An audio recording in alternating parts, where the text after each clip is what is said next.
Assalamualaikum warahmatullahi wabarakatuh. Halo Sobat Bahasa, perkenalkan nama saya Nasikah Maris Fatoni. Saya merupakan salah satu mahasiswi di Universitas Kiai Haji Ahmad Siddiq Jember, Fakultas Usuluddin Adab dan Humaniora, Prodi Bahasa dan Sastra Arab, semester 3. Hadirnya saya di video kali ini, saya ingin mempresentasikan atau menjelaskan seputar ilmu lughah dan fikih lughah. Kira-kira teman-teman sudah tahu belum ya apa itu fikih lughah dan ilmu lughah? Yuk simak baik-baik videonya.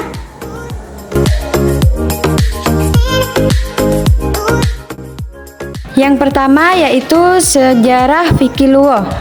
Nah, terminologi fikih lughah telah melalui beberapa fase sampai pada akhirnya menjadi satu nama bidang kajian keilmuan tersendiri dengan masalah dan pembahasan sendiri, terpisah dari ilmu-ilmu bahasa Arab lainnya.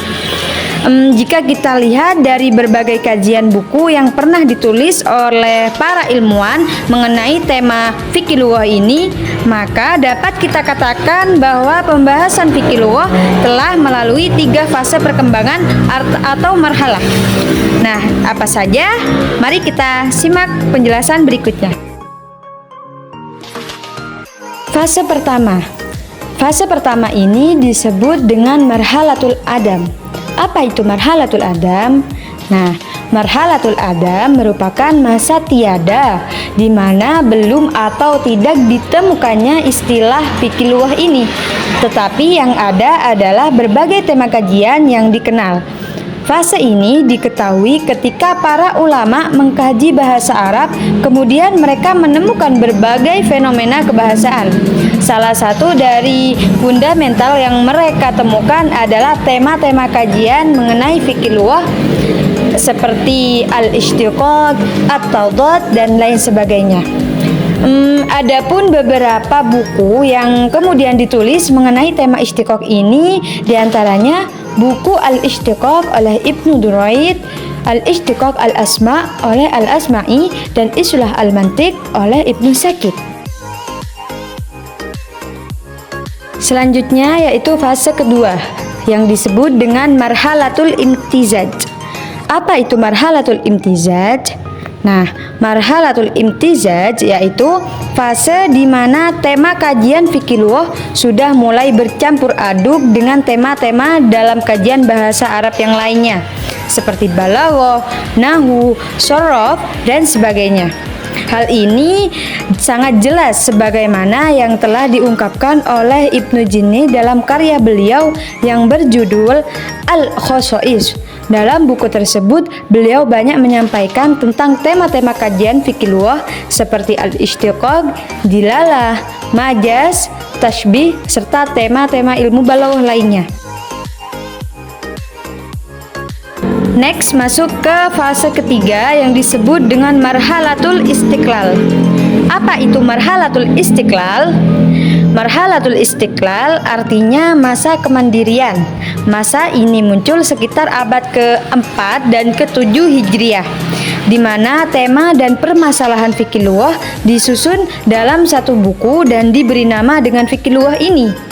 Nah, hal ini nampak jelas dari semua buku dengan tema fikih lughah yang ditulis pada 2 abad ini, yaitu abad ke-4 dan ke-5. Contohnya yang paling terkenal yaitu buku As-Swahibi fi Fiqhil Lughah wa Sunanil Arabi fi Kalamiha, karya Ibnu Faris, dan buku Fiqhil Lughah wa Asraril Arabiyah, karya Abu Mansur As-Sa'labi. Selanjutnya di sini ada referensi lain. Fase perkembangan fikih lughah ini sama juga ada 3, tapi dengan penyebutan yang berbeda, yaitu fase pertama disebut dengan fase klasik, fase kedua yaitu disebut dengan fase klasik 2, sedangkan fase ketiga disebut dengan fase modern. Nah, fase klasik disebut dengan fase perintisan yang mana dimulai sejak abad kedua Hijriah. Motif yang mendorong penyusunan fikih lughah ini adalah munculnya kesalahan berbahasa dari kalangan masyarakat Arab akibat interaksi mereka dengan masyarakat luar. Selanjutnya yaitu fase klasik 2, disebut dengan fase kelahiran dan pertumbuhan. Fase ini dimulai sejak abad keempat Hijriah. Pada masa inilah fase karya-karya mulai bermunculan, seperti kamus-kamus bahasa Arab, kitab qiraat Al-Quran, nahwu, shorof, ilmu aswad, dan sebagainya. Namun yang paling menonjol pada masa klasik 2 ini yaitu karya-karya dalam bentuk kamus. Oke, selanjutnya fase ketiga atau fase modern. Fase ini merupakan masa pengembangan dimulai pada abad ke-14 Hijriah, dan pada fase inilah fikih lughah telah dipengaruhi oleh linguistik barat, mulai dari sistematika pembahasaan hingga pembagian kajian linguistik. Selanjutnya kita masuk ke perbedaan fikih lughah dengan ilmu lughah. Di sini saya mengambil pendapat yang dikemukakan oleh Yakub. Beliau berpendapat bahwa di sini ada 4 yang membedakan antara fikih lughah dengan ilmu lughah. Yang pertama yaitu dari cara pandang ilmu lughah terhadap bahasa berbeda dengan cara pandang fikih lughah. Yang kedua yaitu ruang lingkup fikih lughah lebih luas dibanding dengan ilmu lughah. Yang ketiga, secara historis istilah fikih lughah sudah lebih lama digunakan dibanding dengan istilah ilmu lughah. Dan yang terakhir, sejak kemunculan ilmu lughah sudah dilabeli kata ilmiah secara konsisten, sedangkan fikih lughah masih diragukan keilmiahannya. Nah, fikih lughah di sana tidak ada kata ilmu, sedangkan pada ilmu lughah tertera kata ilmu. Nah, di situ letak perbedaannya juga. Nah, sekarang objek kajian ilmu lughah dan fikih lughah. Di sini pastinya ada perbedaan. Dari segi tulisan, dari segi bahasa tadi sudah berbeda. Nah, sekarang dari objek kajian ilmu lughah dan fikih lughah tentunya juga berbeda. Jika ilmu lughah cenderung mengkaji fonem, morfologi, dan sintaksis, sedangkan fikih lughah mengkaji lafadz yang berhubungan dengan fonem, morfologi, dan sintaksis tersebut, baik yang berhubungan dengan kata lafadz lain, makna maupun penerapannya. Nah, di sini sudah dapat dilihat bahwa memang sangat berbeda objek kajian ilmu lughah dan fikih lughah. Oke, sekarang masuk ke manfaat mengkaji fikih lughah. Tentunya setiap ilmu pasti ada manfaatnya, bukan? Dan di sini fikih lughah juga mempunyai manfaat. Apa saja? Yaitu yang pertama mengetahui sejarah bahasa Arab. Yang kedua, mengetahui pengucapan bahasa Arab yang benar. Dan yang ketiga, memaksimalkan kemajuan bahasa Arab serta kebanggaannya. Yang keempat, mempermudah kita dalam mengkaji ilmu-ilmu pengetahuan lainnya, karena fikih lughah merupakan jembatan bagi ilmu-ilmu lainnya juga. Yang kelima, mengisi kebutuhan serta mengikuti perkembangan. Nah, dari mengkaji fikih lughah ini, kita bisa mengetahui sejarah bahasa Arab, awal mulanya itu seperti apa, mengapa bisa terjadi perbedaan, lafadz, pengucapan, serta lainnya, seperti itu. Nah, itu tadi penjelasan tentang fikih lughah dan ilmu lughah.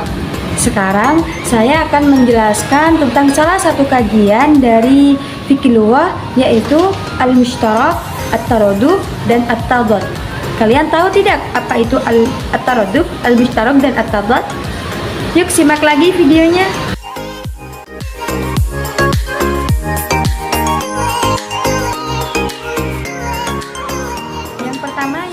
At-taraduf atau al-muradif. Ma huwa al-muradif? Al-muradif wal lafdu muta'addidu li ma'na al-wahid.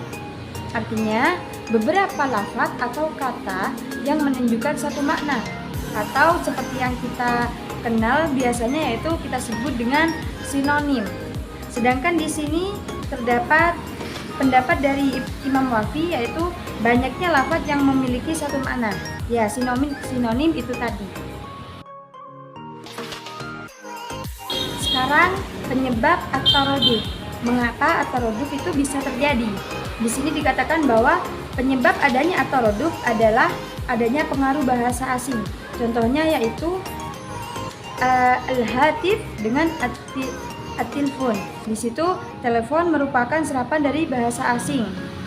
Sedangkan al-hatif dari bahasa Arab. Selanjutnya yaitu karena perbedaan dialek baik secara sosial, regional atau temporer.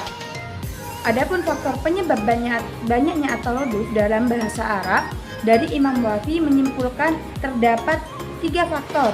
Yang pertama yaitu karena bahasa Arab sangat terbuka dan respon terhadap beberapa dialek bahasa Arab sekitarnya.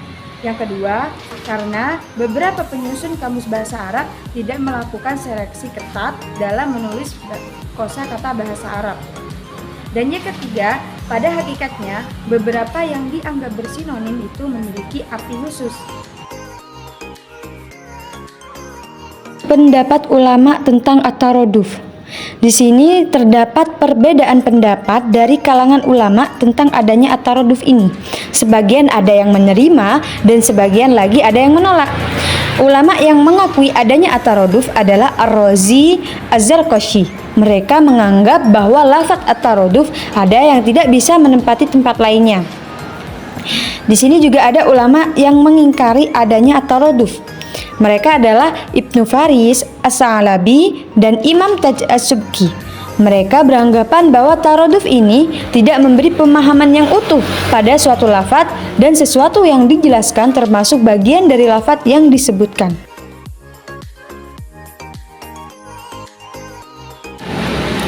Next, kita lanjut ke pembahasan al-mushtarak. Ma huwa al-mushtarak? Al-mushtarak huwa lafdhu mawdu'un li haqiqataini mukhtalifataini aw aksar, yang artinya adalah lafaz yang digunakan dengan 2 hakikat atau lebih, lafaz yang maknanya lebih dari satu. Nah, contohnya yaitu lafaz quru. Lafaz quru ini biasa kita pakai ketika ada di kitab-kitab. Lafaz quru ini memiliki beberapa arti, yaitu ada yang mengartikan suci, ada yang mengartikan haid, ada yang mengartikan masa nifas.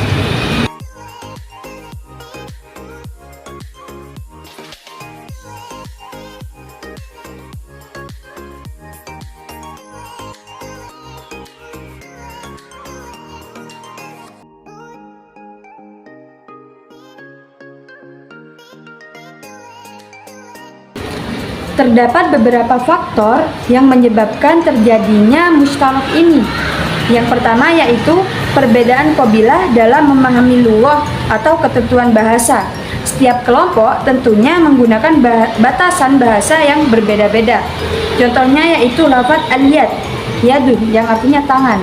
Ada yang mengartikan bahwa tangan itu dari ujung jari sampai siku-siku. Ada yang mengartikan ujung jari sampai pergelangan tangan saja. Ada juga yang mengartikan dari ujung jari sampai pundak. Seperti itu. Selanjutnya yaitu karena berkembangnya penggunaan kalimat mushtarak secara maknawi, seperti lafaz maula. Maula di sini ada beberapa arti. Ada yang mengartikan nasir, penolong, sayyid, tuan, dan ada juga yang mengartikan abdun atau hamba saya. Selanjutnya yang ketiga yaitu tarik ulur antara hakikat dan majas. Contohnya di sini yaitu lafaz as-sayyarah. Pada hakikatnya arti dari lafaz as-sayyarah adalah sesuatu yang bergerak sendiri. Akan tetapi kebiasaan saat ini orang-orang mengartikan bahwa as-sayyarah merupakan mobil. Mereka lupa bahwa makna hakikatnya adalah sesuatu yang bergerak sendiri. Yang keempat yaitu tarik ulur antara makna hakiki dan urfi. Urfi di sini maksudnya adalah kebiasaan. Contohnya yaitu lafaz sholah. As-sholah ini secara bahasa artinya adalah doa. Akan tetapi secara urfi kebiasaan orang-orang memaknainya yaitu ibadatun maksusatun, yang artinya ibadah yang khusus, yaitu sholat. diawali dengan salam dan diawali dengan takbir dan diakhiri dengan salam. Selanjutnya pendapat ulama tentang al-mushtarak. Di sini ada dua pendapat. Ada yang menerima dan juga ada yang menolak. Imam Syafi'i, Qadhi Abu Bakar dan Abu Ali Al-Jubai berpendapat penggunaan mushtarak menurut makna yang dikehendaki atau untuk beberapa maknanya itu diperbolehkan. Sedangkan menurut Abu Hashim, Hasan Basri dan ulama lain juga berpendapat bahwa penggunaan mushtarak ini menurut makna yang dikendalikan atau untuk beberapa maknanya tidak diperbolehkan. Jadi terdapat perbedaan ya, sama seperti yang at-taraduf tadi, ada yang menerima, ada juga yang menolaknya. Yang terakhir yaitu at-tadad. Di sini Imam Wafi mengatakan bahwasanya at-tadad merupakan banyaknya lafaz yang memiliki satu makna, atau kalau yang kita sering dengar yaitu istilahnya dengan antonim atau lawan kata. Oke, sekarang masuk ke macam-macam at-tadad. Di sini ada 4 macam ya. Yang pertama yaitu perlawanan makna atau binary. Contohnya maut dengan haya. Tentunya di sini artinya berbeda kan? Maut yang artinya mati dengan haya yang artinya hidup. Yang kedua yaitu perlawanan makna bertingkat atau gradable. Contohnya yaitu kabir, mutawasit, shagir. Di situ bertingkat. Dari kabir yang artinya besar, mutawasit artinya tengah, shagir dan artinya kecil. Yang ketiga, perlawanan timbal balik atau converse. Contohnya yaitu ustadz dengan tilmiz, guru dengan murid. Yang keempat yaitu perlawanan gerak atau arah yang disebut dengan reference. Contohnya fauqa dengan tahta. Fauqa yang artinya di atas dan tahta yang artinya di bawah. Di situ arahnya sudah pasti beda kan? Ya, seperti itu. Nah, sekarang pendapat ulama tentang at-tadad. Sama seperti sebelumnya, ada yang menerima, ada juga yang menolak. Sama seperti at-taraduf dan musytarak tadi. Di sini sebagian ulama ada yang berpendapat at-tadad itu tidak ada. Salah satunya yaitu Ibnu Darastawi. Beliau menolak adanya at-tadad. Dan sebagian ulama lagi berpendapat bahwa at-tadad itu ada. Mereka adalah Al-Khalil, Imam Sibawayh, Abu Ubaidah, Abu Zaid, Al-Ansari, Ibnu Faris, Ibnu Sidah, Ibnu Juraji, As-Sa'labi, Murabbad, dan As-Suyuti. Nah, itu tadi merupakan pemaparan materi yang bisa saya sampaikan. Mudah-mudahan bermanfaat. Syukran ala ihtimamikum. In kana minni sahih fahuwa minallah wa in kana minni khata' fahuwa min nafsi. Ihdinas siratal mustaqim. Ilal liqa' man najah. Assalamualaikum warahmatullahi wabarakatuh. Thanks for watching. Please subscribe.